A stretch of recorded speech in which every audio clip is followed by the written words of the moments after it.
বৃক্ষ ফুলিলে তাৰ সৌৰভে আমন্ত্ৰণ জনালে, এনে এটি শুভক্ষণত জ্ঞানৰ প্ৰদীপ জ্বলিলে। আন্ধাৰ আঁতৰি আঁতৰি গ'ল, শত শত জীৱনৰ জ্ঞানৰ সোঁত প্ৰবাহিত হ'ল, বটবৃক্ষ ফুলি ৰ'ল।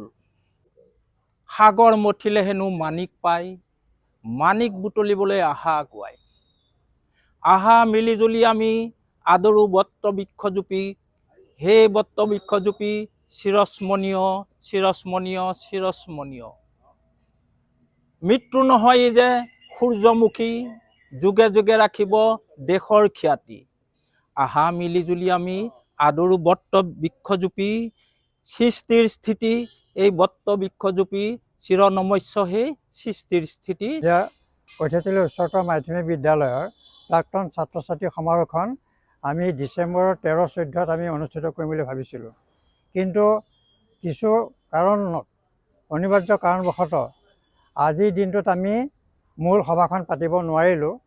তথাপিও আজি 14 তাৰিখে আমি একত্ৰিত হৈছোঁ আৰু শুভাৰম্ভ কৰিবৰ কাৰণে আজি পতাকা উত্তোলন আৰু বন্তি প্ৰজ্বলন এই দুইটা কাৰ্যসূচী আমি ৰূপায়ণ কৰিবৰ কাৰণে আগবাঢ়িছোঁ। ইতিমধ্যে দুইটা কাৰ্যসূচী শেষ হৈছে, গতিকে সমূহ প্ৰাক্তন ছাত্ৰ ছাত্ৰীসকলক মই আহ্বান জনাইছোঁ, আমি এতিয়া ইয়াৰ পিছতে এখন সাধাৰণ সভা অনুষ্ঠিত কৰিম। এই সাধাৰণ সভাখনত আপোনালোকৰ গঠনমূলক যি পৰামৰ্শ, বিশেষকৈ কঠীয়াতলী উচ্চতৰ মাধ্যমিক বিদ্যালয়ৰ প্ৰাক্তন ছাত্ৰ ছাত্ৰীৰ সমাৰোহৰ যি কাৰ্যসূচী ইতিমধ্যে আমি প্ৰস্তুত কৰিছিলোঁ, আমি বহুদিন আমি লেহেমীয়া গতিত আগবাঢ়ি গৈ আছিলোঁ। আজি আপোনালোকে এটা গঠনমূলক পৰামৰ্শ দিব।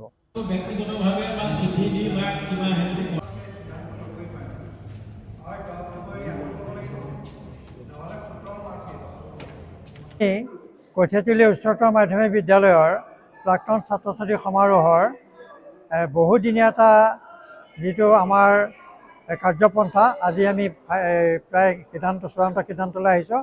আমি আগতে যি তাৰিখ আমি লৈছিলোঁ, বিভিন্ন কাৰণত বিশেষকৈ পৰীক্ষাৰ পৰা আৰম্ভ কৰি এনেধৰণৰ কাৰণবিলাকত আমি অনুষ্ঠানটো পাতিব পৰা নাছিলোঁ।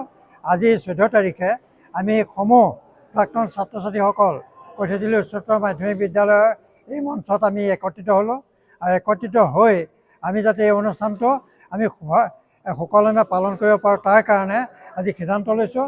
সেয়েহেতু আজি ৰাতিপুৱা আমি 9 বজাৰ লগে লগে বন্তি প্ৰজ্বলনৰ জৰিয়তে পতাকা উত্তোলনৰ কাৰ্যসূচী আৰম্ভ কৰিলোঁ। আজি আমাৰ প্ৰথম শুভাৰম্ভ হৈছে আৰু আমাৰ প্ৰায় দুমাহমানৰ পাছত অহা 28 আৰু 29 মাৰ্চত আমি দুদিনীয়া কাৰ্যসূচীৰে আমি প্ৰাক্তন ছাত্ৰ ছাত্ৰী সমাৰোহৰ যি অনুষ্ঠান, এই অনুষ্ঠানটো আমি পাতিবৰ কাৰণে সিদ্ধান্ত লৈছোঁ। আৰু আপোনালোকে গমেই পাইছে, আজি যথেষ্ট সংখ্যক আমাৰ প্ৰাক্তন ছাত্ৰ ছাত্ৰী গোট খাইছে এই মঞ্চতেই। কঠীয়াতলী উচ্চতৰ মাধ্যমিক বিদ্যালয়ৰ যিটো মঞ্চ আছিল, তাতে আমি গোট খাই আমি সমূহ একত্ৰিত হৈছোঁ। আমি আশা ৰাখিছোঁ যে অহা 2টা দিন আমি যাতে সুকলমে এই অনুষ্ঠানটো ৰূপায়িত কৰিব পাৰোঁ, তাৰ কাৰণে আমি সকলোকে আহ্বান জনাই আপোনালোকক এই কথাষাৰ আমি জনালোঁ।